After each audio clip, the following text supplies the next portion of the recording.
Notice is hereby given to the regular meeting of the governing body, the Planning and Zoning Commission, held the 8th day of February 2024. Call to order at 6 o'clock. We have the invocation and pledge allegiance, please. Reverend, would you do the invocation? I'd rather not. Okay. I'm not a public speaker. All right. All right. Let's do the pledge. Yeah, let's just do the good pledge. All right. Pledge allegiance to the flag of the United States of America and to the republic for which it stands, one nation, under God, indivisible, with liberty and justice for all. Thank you. Okay, so that... Cheers. Do we have any remarks from visitors, Loopy? Yes, sir. We have one.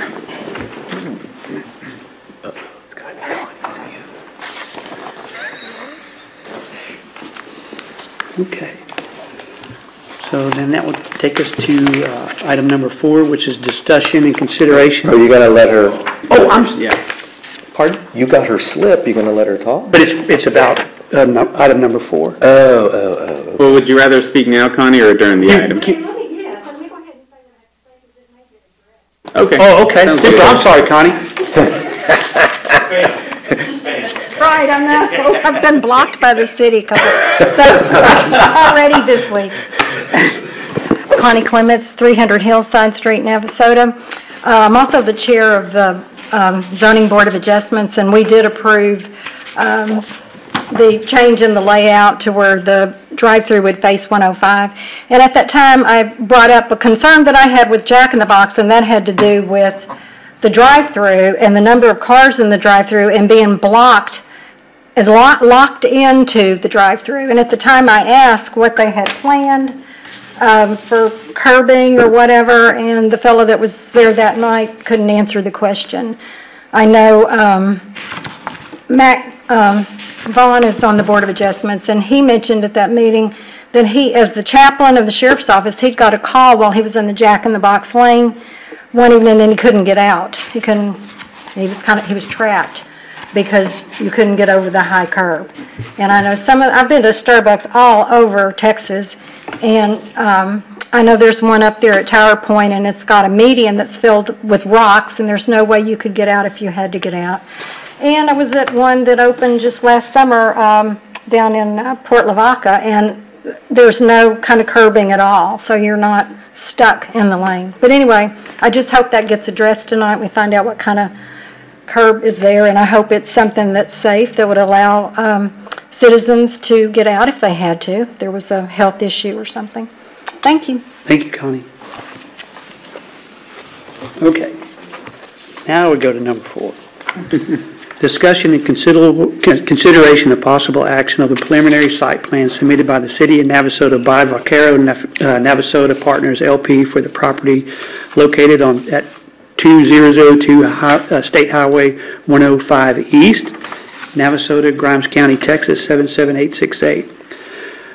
The preliminary site plan application requests to allow for the development of a Starbucks, a restaurant retail use at permitted use listed under Article 11B-1 General Business District. The property affected is legally described as RAM Development, Lot 1, acres 0.6889. Loopy. Vice Chairman, Planning and Zoning Commission, good evening. So just to briefly summarize, the proposed Starbucks restaurant is in B1 General Business District zoning, where that use is permitted. The site plan has been reviewed per applicable development standards and is attached for your consideration. As Ms. Clements already mentioned, early in August of last year, they did apply for a zoning variance to allow for the drive-through window to face 105.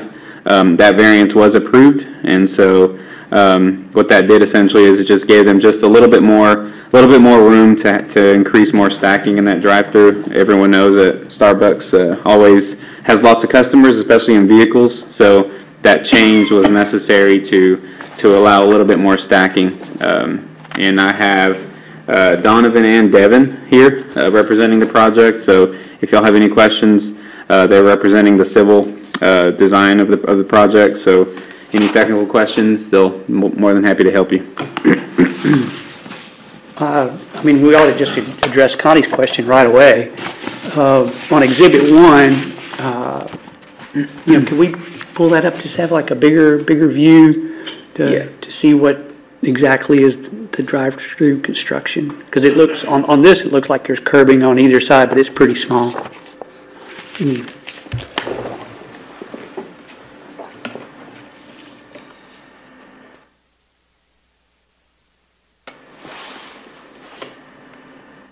I know for sure there is, I'm fairly certain there is a raised curb, right, on both sides of the drive-through.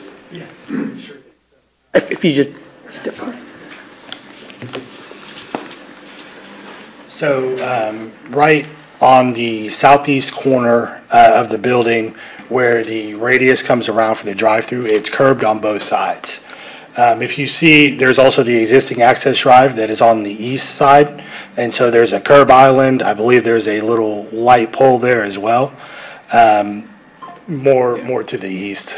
Oh, from here. Let me get mine. Other east. Sorry, plan east. Like here, right? Yes, sir, a little bit to the south of that. I don't have to guess where you're pointing. All right, so right in this area right here, so this is all new curb, and then this would be proposed curb on this side for the existing access drive. So maybe to kind of alleviate that concern, maybe what we could do is do some kind of rollover curb at this section and this section, maybe like a 4-inch by 12-inch, kind of what you would see, maybe in a residential neighborhood that would allow you to drive over a little bit easier, maybe make a path for the car if they do need to escape, if that would help. But as of right now, it's being proposed as a traditional 6-inch concrete curb along that section. And the separation between that drive-through and Jack in the Box parking lot is what? Is 6-inch curb as well. So here's the proposed 6-inch curb on the Starbucks side, and then you have the existing 6-inch curb on the Jack in the Box side where the head-in parking is. And that's 4 feet, or So how far apart are those curbs? looking at that, there is a 7-foot setback. It looks like, Probably like 7 feet between each. yeah, so right I think here, it's so I 7 believe feet that's curb to roughly curb. 7 feet, 7 to 8 feet separation right here. And I think more of the concern if there's a, I think I counted 14 cars in your diagram, but if you're here and you have an emergency to get out, would there be a way to cut that way? If there's not cars, right, in Jack in the Box. But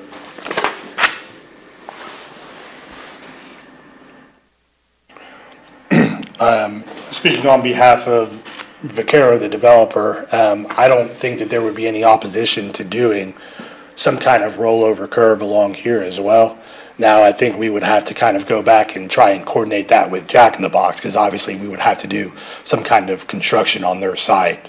So it would be really up to Jack in the Box to agree to that as well.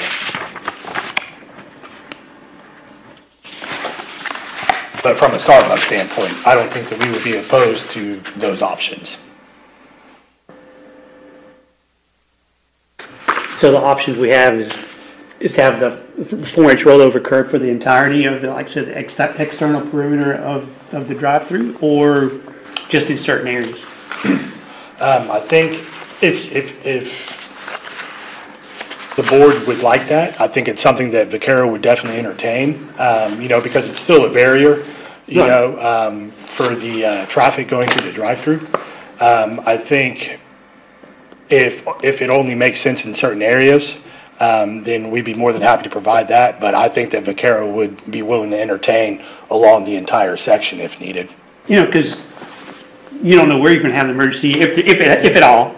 And if you just don't have it in certain places, I can almost guarantee you it's not going to be where the curb is. Yeah. And so, it seems like, at least on the exterior perimeter where there would be a plausible exit. Sure. That might be a viable option, and then still have a larger curb on the inside, at least to protect the building and whatever. Yes, sir.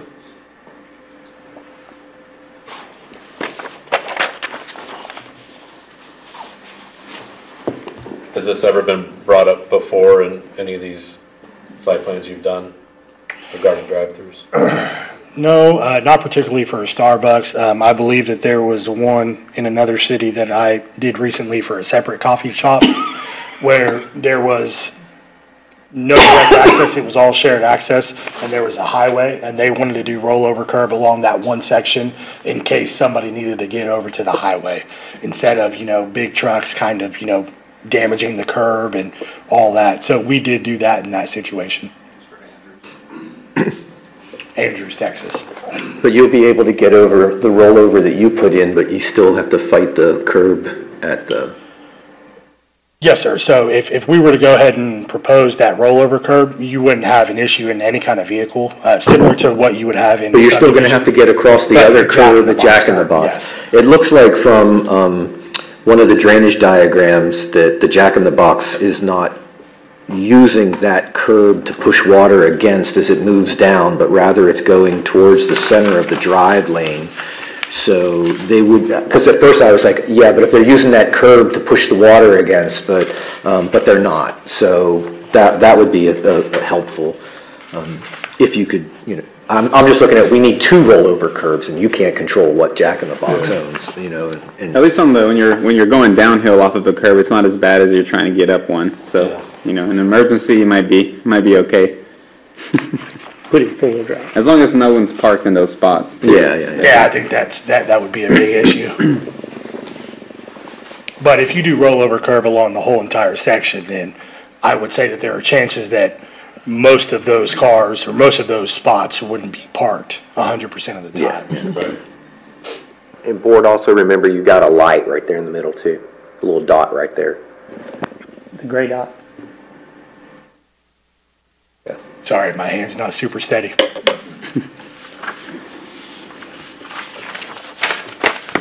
Take it out if there's an emergency. Yeah. Jack in the Box will send you the bill. From this guy, do something different with it.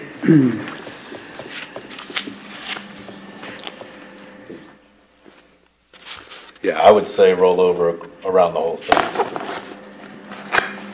And see if we can cooperate with Jack in the Box on their side. Just let them know you're coming. Yeah.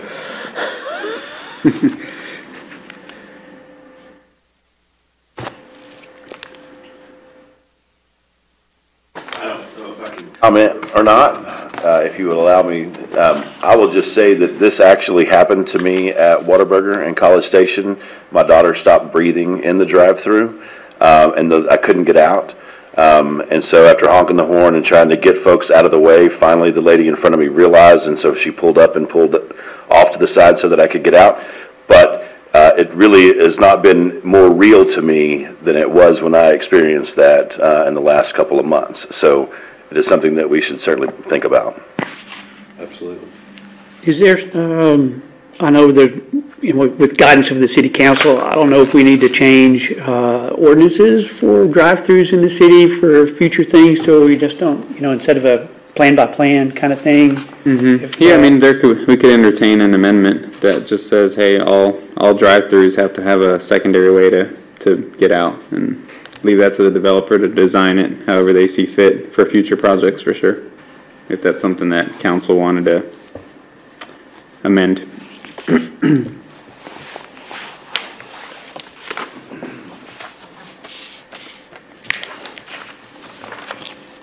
Todd, you're studying. Well, one of the things, you're not going to do any underground movement of water from the parking lot. It's all going to be pushed to the back and go down that one drain drop. Is that correct? Yes, sir. So the way the site is currently graded, there are 2 inlets located on site. You can see here. One is located here, and that's where the existing drainage stub that was done by the Jack in the Box development. I've seen it, yeah. Kind of goes back into the pond that's right here. And then, so we're also proposing another inlet here.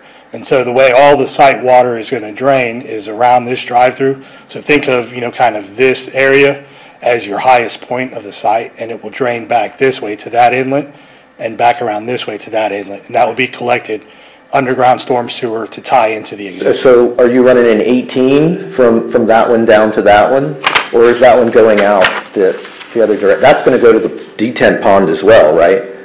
Yes, sir. So it is not an 18-inch storm sewer. It's actually going to be a 12-inch storm sewer, but this inlet will connect underground via 12-inch storm sewer to this inlet Okay. and then route through And then route to the detent? Okay. Yes, sir.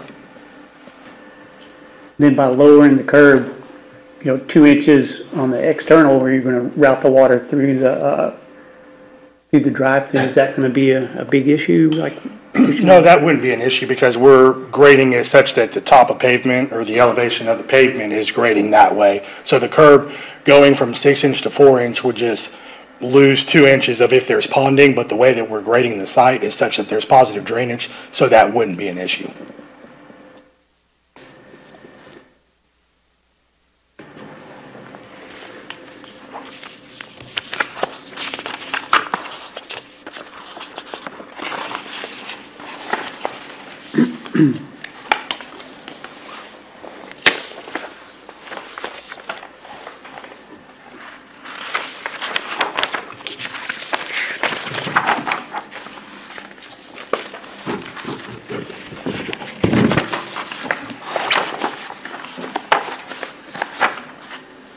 Do we have any other further discussion or questions?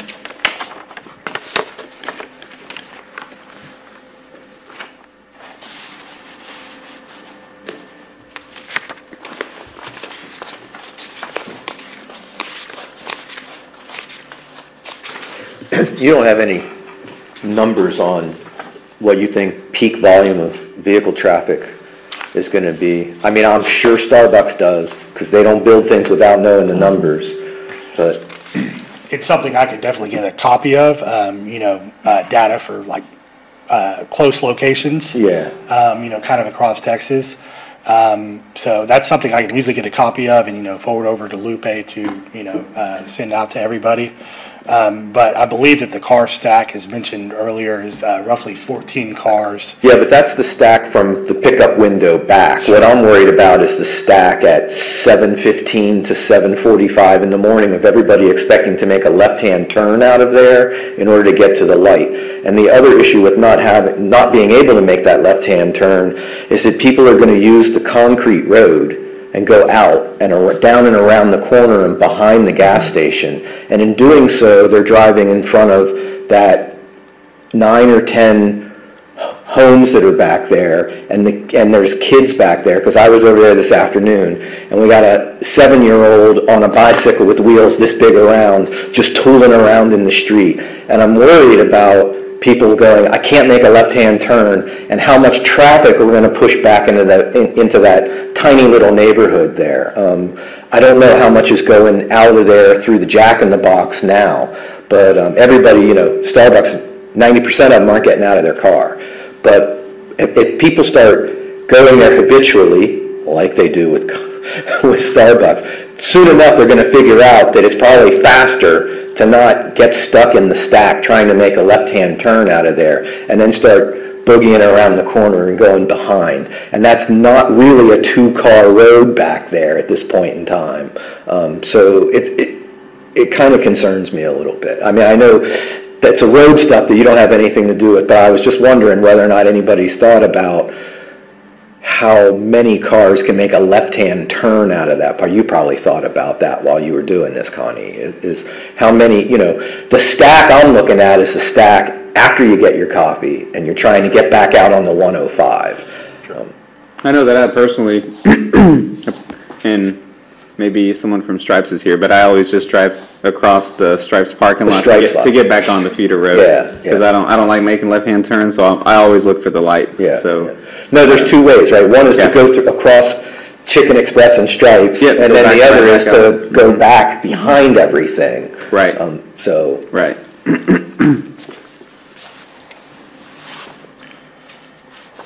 I would imagine with the layout that it would be, with the pickup window being here, that most of the traffic would want to exit out this way and come back with that direct access to the north. But I mean, I agree that there probably will be some individuals that may come out this way and come around. I mean, I'm not too familiar with the light to the south, so I can't speak on that at this moment. But I guess it depends on what TxDOT's gonna do there too, because they might put a median where you can't turn left out of Stripes, where you can't turn left from Jack in the Box. Yeah, there's In bigger cities, at least that's what they do. You Yeah. can't turn left. Yeah. yeah, look at Texas Avenue, right? Yeah. It's all raised median. So yeah, there's gonna be a lot of future work there by TxDOT for sure, so Might all be of a this problem. configuration may change. A worse problem later. I mean, I'm with you. I just. Yeah. I'm just thinking, that's the tiny little neighborhood that exists back there. So.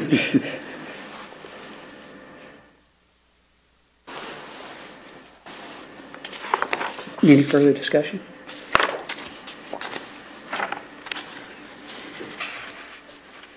Thank you. Thank you.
I move that we approve the preliminary site plan under the condition of the rollover curves. Is that what everyone's? I think, kind of describe it as, How do we want to word it? contingent with a rollo curve, the entirety of the external curve. I don't know what if we wanted to say with the exact. Yeah, you could say the external curb of the drive-through. Correct. So we have a motion, I'll second it. we have a second. All in favor, term saying aye. Aye. Motion carries. Goes to item number 5. Yes, and before you read it, Dr. Walla, just wanted to give everyone a heads up. Staff was asked to skip this item tonight. They're not here. They're making some changes to the site, and so it's just not quite ready for consideration. So just going to go ahead and recommend that we go on item number 6. Okay. Consideration and possible action approval of the meetings, which was the December 14th, 2024 meeting, as presented. 2023. I put a typo in there. Oh, 2023. Oh, he did that just for you. Yeah, I'm living in the future.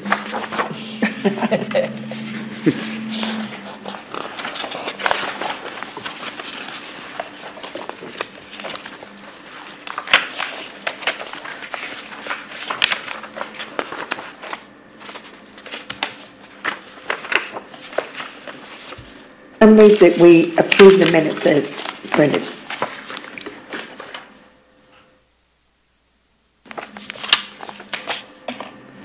Second.